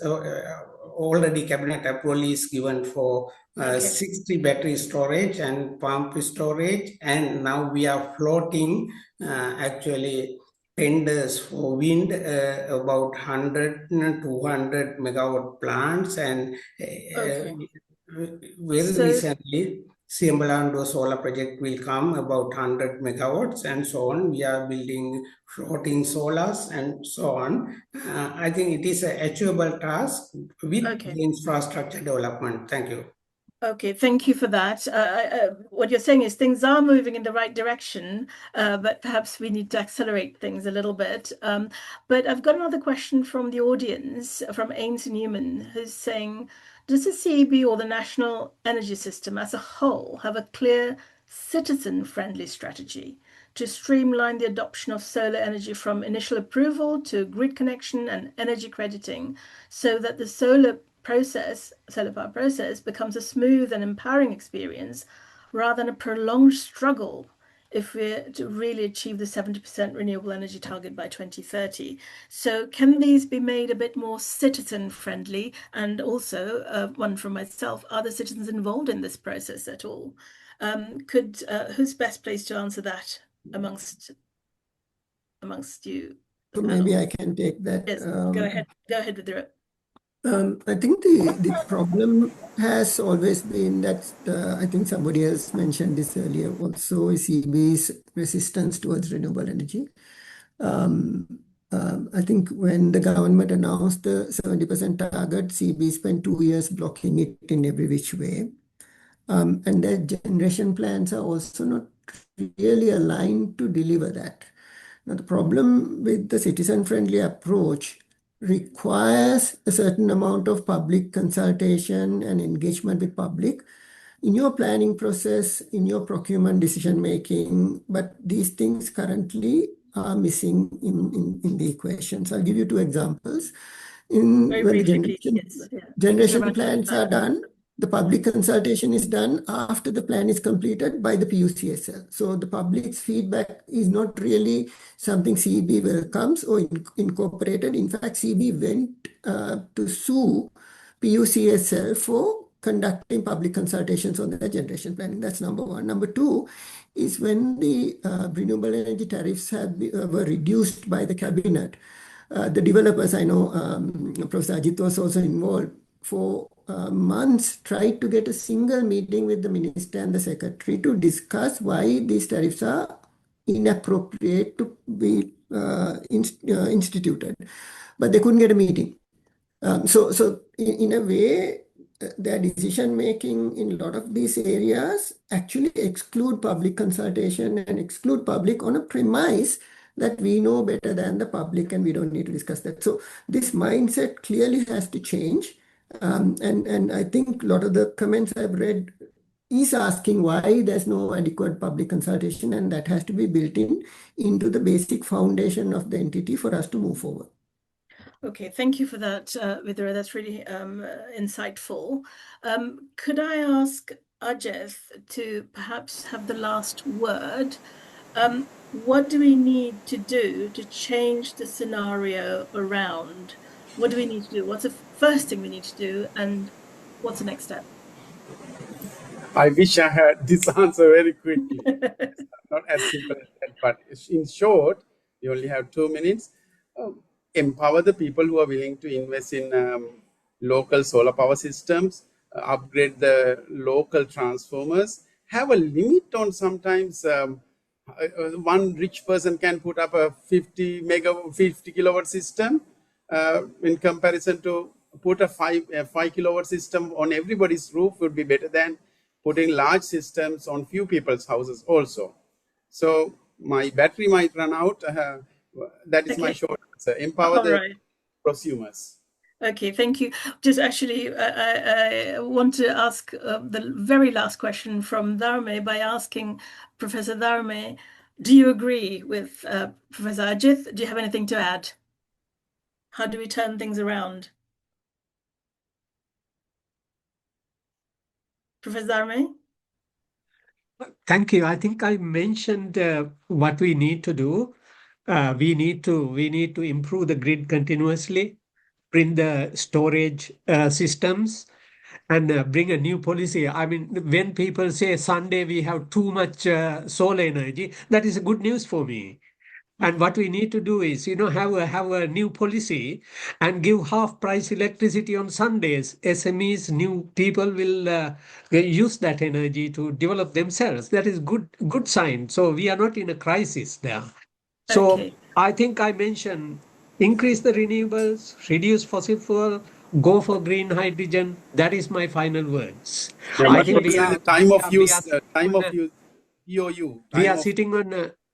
we are sitting on a gold mine, as I said before. So we need to go for that. Please remember, in 1990 we said go for PV. There was a reluctance, but now what is happening after 3 decades? Now we are saying go for green hydrogen. We don't have to wait for 3 decades. It will happen within a decade. It will be pretty quick. It will be pretty quick. Don't miss that. Don't miss that opportunity. Go for it. And we have to work together. Sustainable Energy Authority, government, CEB, everybody has to work together for the betterment of the country. That is my final words. Thank you, Professor Dharmadasa. I hear you loud and clear that there is a gold mine that we're sitting on. We just need to make use of it with green hydrogen so that we become an energy exporting country rather than energy importing one. Thank you so much. And I'm so sorry that we don't have time to take any more questions from anybody in the audience nor from the panel. I know this has been a really exciting discussion. There's much more we can say and discuss and ask and discover, but we have to unfortunately bring things to a close as we're running out of time. So I'd like to invite my colleague Devni to give a vote of thanks now to bring things to a close. You're muted, Devni. You're muted. Oops, sorry. Thank you for each of our panelists for this extremely insightful contribution and illuminating us by sharing their knowledge. I hope you've been inspired just as much as I have to hear their unique perspectives. And thank you also for our wonderful and engaged audience. To learn more about Solar Village SDG, please follow us at Solar Village SDG on Instagram, Facebook, and also check out our website, www.solarvillagesdg.org. We will also be hosting another event, a fundraising sponsored walk on November 2nd this year. So please do look out for updates on how you can join us for that exciting event. Thank you once again for each speaker and audience for joining us today, and we look forward to seeing you again soon. There's still a lot of work to be done, so let's keep having this conversation. Thank you, Devni. On that note, I'm just wondering whether, I'm sorry to ask more work from the panel, but there are many questions and issues that have been raised in the chat. Would the panelists be willing for us to forward them to the panel and the speakers in an email and perhaps have some responses from you so that we can pass them on to those people who didn't get a chance to be heard today? Would that be acceptable? And Nilmini, you can go ahead. Okay, thank you. Thank you, Professor Lakshman. Thank you. I'm presuming that may be possible with some of the others as well. So we'll be in touch and we will keep a record of all the questions from the audience that's coming through the chat. So thank you very much. Thank you so much for joining us, the audience and the panelists and the speakers. Thanks, Nilmini. Next time, perhaps we can get somebody from CEB for the sequel. Yes, definitely, definitely. Yes. Yeah, that is better. Yes. Thank you Yes. very much, And all. thank you very Thank much you. for organizing Thanks this. all. Thank you all. Thank you, Prabhupada. I've Thank been you, hearing everybody. this Thank gold you. mine story for a long time now from you. Thank you very much. Thank you. Bye-bye. Thank you very much. Thanks all.